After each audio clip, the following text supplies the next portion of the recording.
최근 주목받고 있는 간 건강을 위한 새로운 희망이 되는 성분을 소개합니다. 여러분 혹시 이 간에 좋다는 얘기 들어보셨나요? 이 성분은 2024년에 특허를 받았고 우리나라 식약처가 간 건강 기능을 공식적으로 인정한 아주 특별한 조합입니다. 이건 간 영양제로서 기존에 유명했던 밀크시슬, 실리마린 성분보다도 더 종합적인 효과를 보인 것이라서 정말 반가운 소식이 아닐 수 없습니다. 나는 술 안 마시니까 지방간하고는 상관없어. 그렇지 않습니다. 지금은 비알코올성 지방간이 훨씬 더 많습니다. 여성분들 중에는 내가 왜 지방간일까 하시는 분들 많으시죠? 술도 안 드시고 고기도 별로 안 좋아하신대요. 근데 지방간 진단을 받으셨어요. 이유가 뭔지 아세요? 바로 때문이었습니다. 여러분, 안녕하세요. 저는 소화기 내과에서 30년간 진료해오고 있는 의사 최병일입니다. 오늘은 여러분의 소중한 시간을 아껴드리기 위해 불필요한 이야기들은 빼고 정확하고 꼭 필요한 건강 정보만 간결하게 전해드릴 예정입니다. 함께 시작해볼까요? 건강검진 받으러 갔을 때 이런 이야기 들어보신 적 있으신가요? 지방간이 좀 있으시네요. 크게 걱정하실 건 아니지만 식습관 조절은 필요하겠어요. 이 말을 들으면 사실 별거 아닌 것 같고 그냥 넘기기 쉬워요. 아픈데도 없고 피곤한 거야 나이 들어서 그런가 보다 하고 넘기고요. 근데요, 지방간은 조용히 진행되는 병입니다. 그리고 방치하면 정말 무섭게 변합니다. 특히 50대, 60대 이상 시니어분들에게는 꼭 알고 계셔야 하는 건강 신호예요. 오늘 이 영상 끝까지 보시면 지방간이 생기는 이유, 절대 가볍게 보면 안 되는 이유, 그리고 생활 습관으로 어떻게 회복할 수 있는지, 또 밀크시슬보다 간 건강에 여러모로 더 효과 좋고 우리나라 식약처에서 인증도 받은 어떤 성분에 대해서도 알려드립니다. 끝까지 들으시고 꼭 알아가세요. 좋아요, 구독, 알림 설정 부탁드리고요. 지방간 경험이 있으신 분들은 댓글로도 나눠주세요. 함께 건강해질 수 있습니다. 일부 지방간이라는 건 말 그대로 간에 기름이 끼는 병이에요. 우리 간 세포의 5% 이상이 지방으로 채워지면 지방간이라고 부릅니다. 문제는요, 아무 증상이 없다는 거예요. 그래서 많은 분들이 뭐 괜찮겠지 하고 지나치세요. 그런데 그 침묵이 나중에 간염이 되고 간경화가 되고 심하면 간암까지 갈 수 있습니다. 그래서 오늘 이 시간을 통해 지방간의 무서움, 그리고 반드시 생활 습관을 어떻게 바꿔야 하는지를 말씀드리려고 합니다. 2부 지방간이 무서운 이유. 간은 침묵의 장기라는 말 들어보셨죠? 정말 그래요. 간은 아프다고 아우성치지 않아요. 그러니까 더 조심해야 해요. 지방간이 생기면 간세포에 염증이 생기고요. 그 염증이 반복되면 상처가 생깁니다. 그 상처가 쌓이면 간이 딱딱해져요. 이걸 간경화라고 해요. 간경화까지 진행되면 어떻게 될까요? 간이 더 이상 해독 기능을 못해요. 그럼 독소가 몸에 쌓이고 복수가 차고 수음이 차고 심하면 간성혼수까지 올 수 있어요. 게다가 간경화 환자는 1년에 1.5%꼴로 간암으로 진행될 수 있다는 보고도 있습니다. 3부, 술 안 마셔도 지방간? 나는 술 안 마시니까 지방간하고는 상관없어. 이렇게 생각하시는 분들 정말 많으신데요. 그렇지 않습니다. 지금은 술 때문이 아니라 생활 습관 때문에 생기는 비알코올성 지방간이 훨씬 더 많습니다. 왜 생기냐면요. 탄수화물 과다 섭취, 과일을 건강식이라 믿고 과하게 먹는 습관, 운동 부족, 그리고 복부 비만, 특히 내장 지방 때문이에요. 여성분들 중에는 나는 고기도 잘 안 먹고 술도 안 먹는데 왜 지방간일까 하시는 분들 많으시죠? 바로 조영자 씨처럼요. 이분은 60대 여성인데 술도 안 드시고 담배도 안 피우시고 고기도 별로 안 좋아하신대요. 근데 지방간 진단을 받으셨어요. 이유가 뭔지 아세요? 바로 과일입니다. 건강에 좋다고 믿고 아침에도 밤에도 식사 대신 과일을 드셨대요. 근데 이 과일 안에 들어있는 과당이 혈당을 올리고 인슐린을 자극하고 결국 지방으로 쌓입니다. 그게 간으로 가면 지방간이 되는 거예요.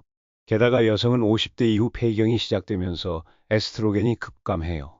이 호르몬이 줄어들면 지방 분해 능력도 떨어지고 내장 지방이 더 쉽게 쌓이게 됩니다. 그래서 정작 체중 변화는 없는데도 지방간이 악화되는 경우가 많아요. 4부, 내장 지방과 인슐린 저항성, 그리고 복부 비만, 특히 내장 지방이 문제예요. 겉으로 보기엔 말라 보여도 내장 사이에 지방이 많으면 그게 염증을 일으키고 대사에 악영향을 줘요. 특히 인슐린 저항성이라는 걸 기억하셔야 해요. 인슐린은 우리 몸의 혈당을 조절하는 호르몬이죠. 근데 인슐린이 제 역할을 못하면 당이 에너지로 안 쓰이고 지방으로 바뀌어 쌓이는 겁니다. 지방간이 있다는 건 곧 당뇨 전 단계일 수도 있다는 거예요. 그리고 실제로 지방간이 있는 분들은 당뇨 위험이 1.8배 높다는 보고도 있습니다. 5부 생활습관 바꾸기. 어떻게 시작할까? 다행히도 지방간은 생활습관만 바꿔도 회복됩니다. 체중 감량부터 시작해 볼게요. 한꺼번에 많이 빼는 건 오히려 간에 해로워요. 1년에 10% 정도 천천히 감량하는 게 가장 좋습니다. 예를 들어 70kg인 분이라면 1년에 7kg 정도, 한 달에 1에서 2kg씩만 빼도 성공입니다. 너무 급하게 감량하면 간염 수치가 증가하고 간 섬유화 악화, 담소 위험이 증가할 가능성이 있습니다. 운동, 정말 중요합니다. 하루에 30분 빠르게 걷기, 계단 오르기, 간단한 근력 운동을 일주일에 3번 이상, 땀날 정도로 꾸준히 하면 간 수치가 내려가기 시작합니다. 근육을 지키는 것, 정말 중요해요. 나이가 들수록 근육이 줄고 그 자리에 내장 지방이 쌓이기 쉬워지거든요. 매일 체중을 재고 기록하는 것. 오늘 내가 뭘 먹었고 어떻게 움직였는지 체중이 바로 알려줘요. 내 몸이 나한테 말 걸어주는 거예요. 나는 밥을 줄였는데 왜 살이 안 빠지지? 이렇게 생각하시는 분들은 탄수화물이 숨어있는 음식들을 꼭 점검해 보세요. 떡, 빵, 국수, 만두, 감자전, 과일 주스, 요거트, 심지어 건강 음료에도 당분이 숨어 있어요. 지방을 줄이는 것보다 탄수화물을 줄이고 단백질을 늘리는 게 간을 위해서 더 효과적입니다.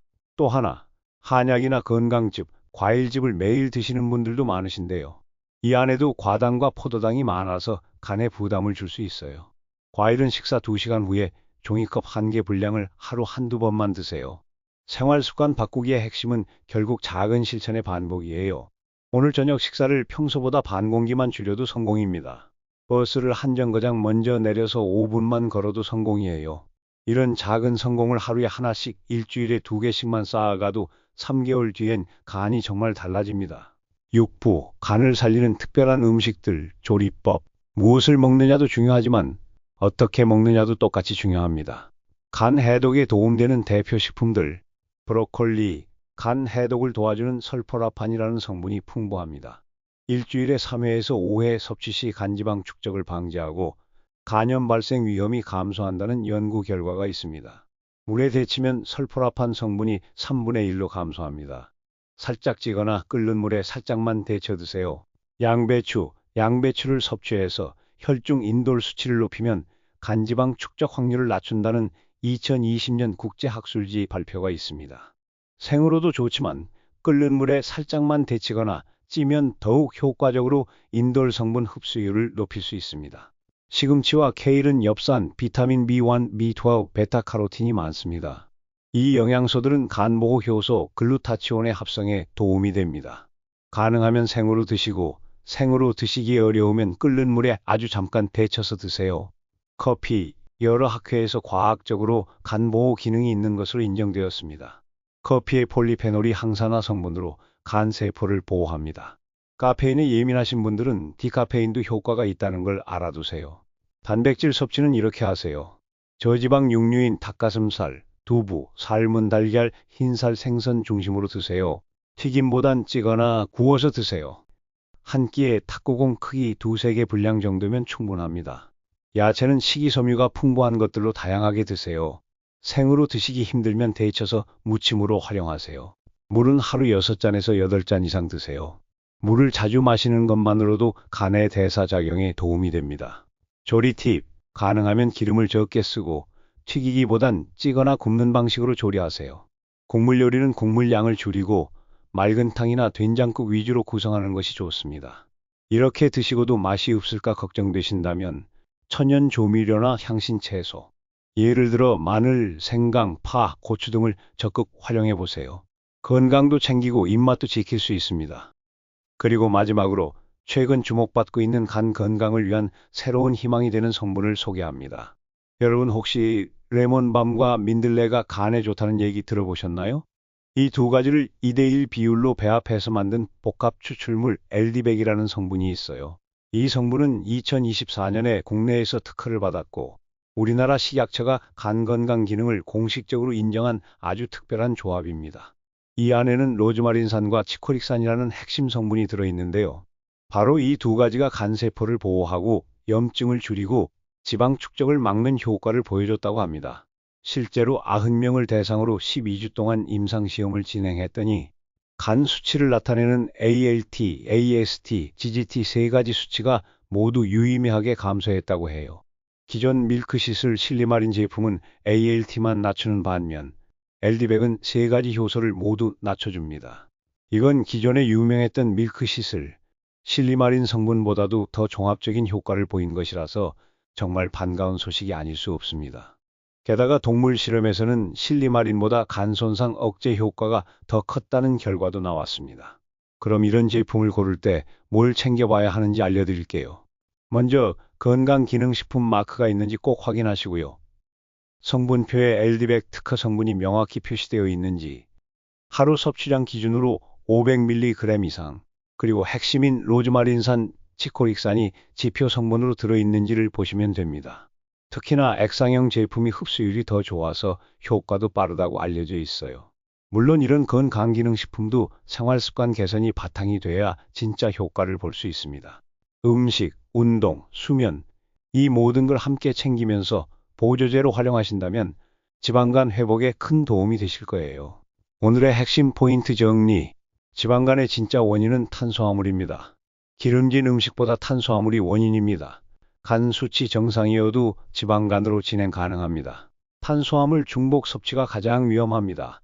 과일도 타이밍이 중요합니다. 식후 2시간 후에 드시면 좋습니다. 운동은 최소 3개월, 주 3회, 30분 이상 땀이 날 정도로 하세요. 급속 체중 감량은 오히려 독이 됩니다. 브로콜리와 양배추는 살짝 찌고 녹색 채소는 생으로 드세요. 특히 부모님 모두 지방간이 있다면 자녀도 2.6배 위험하니까 가족 모두가 함께 관리해야 합니다. 마지막으로 당부드리고 싶은 말씀. 지방간은 간경화나 간암으로 진행될 수 있지만 지방간 단계에서 치료하면 정상간으로 돌아올 수 있습니다. 하지만 간경화까지 가면 완전 정상화가 어려워집니다. 특히 50대 이후 당뇨, 고혈압, 고지혈증이 있다면 더더욱 주의하셔야 해요. 너무 늦기 전에 지금 당장 시작하세요. 이 영상이 도움되셨다면 좋아요와 구독 꼭 눌러주시고 댓글로 여러분의 지방간 개선 경험담을 남겨주세요. 지방간은 겉으론 아무렇지 않아 보여도 속으로는 우리의 간을 조용히 갉아먹고 있습니다. 하지만 다행인 건 이 병은 우리가 바꿀 수 있다는 거예요. 지금부터라도 식사량을 조금씩 줄이고 하루 10분씩이라도 움직이고 몸이 보내는 신호를 조금 더 귀 기울여 듣는다면 지방간은 분명히 되돌릴 수 있습니다. 우리 몸은 우리가 어떻게 살았는지를 솔직하게 보여줍니다. 지금 나를 살리는 선택을 시작해 보세요. 다음 영상에서는 더 구체적인 식단 가이드와 운동법을 알려드리겠습니다. 건강한 간으로 더 행복한 인생 사세요.